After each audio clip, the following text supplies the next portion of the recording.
mapasakin. Pangakong aalagaan, hindi ko hahayaang masaktan ang puso mo. Masaktan ang puso mo.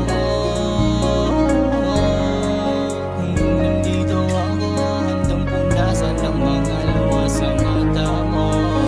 Pwede bang ako na lang ang iyong mahalin? Kasi ikaw ang dahilan ng aking panalangin. Kung sakali mang palarin na ikaw ay mapasakin, pangakong aalagaan, hindi ko hahayaang masaktan ang puso mo.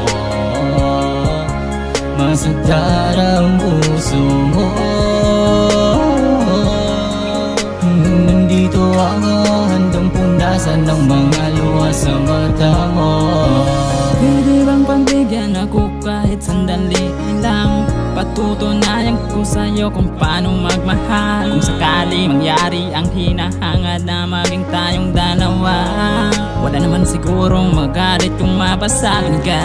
Paparamdam ko sa'yo kung gaano kakahalaga. At kung sakaling palarin na tayo ng dalawa, pangakong hindi kita panluluhain. Kahit sabihin mo pa na ako'y sinungaling, wala akong pakialam basta ikaw ay mapasakin. Ang tulad mo na hindi na maalis sa isip ko, kahit sa panaginip ikaw pa rin ang nakikita ko. Iwan ko ba kung ba't ako nagkaganto? Basta alam ko lang ako ay baliw na nga sa'yo.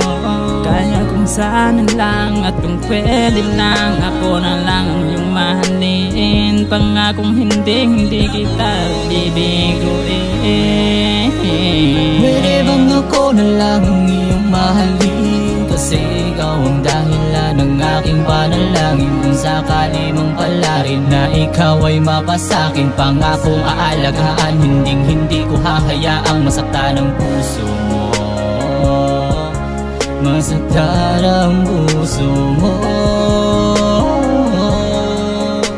Nandito ako, handang pundasan ng mga luha sa mata mo. Alam ko naman na malabo ang lahat ng to. Ang mapasakin ka, hindi ko magawa. Langit lupa ating pagitan, kasi malabo ko na masungkit ang isang babae na nagpaliwanag sa mundo kong madilima. Matagal kong hinilinga, ako na lang sana ang ibigin mo para di ka na lumuha pa. Kasi paulit-ulit ka lang sinasaktan, kaya wag kang magpakahangal. Ano man ang nakaraan mo, handa kang tanggapin ulit para magsimula tayo sa umpisa. Kaya sana pabigyan mo na ako na pwede bang ako na lang ang iyong mahalin? Kasi ikaw ang dahilan ng aking panalangin. Kung sakali mang palarin na ikaw ay mapasakin, pangakong aalagaan, hindi ko hahayaang masaktan ang puso mo. Masaktan ang puso mo. Nandito ako, handang pundasan ng mga luha sa mata mo.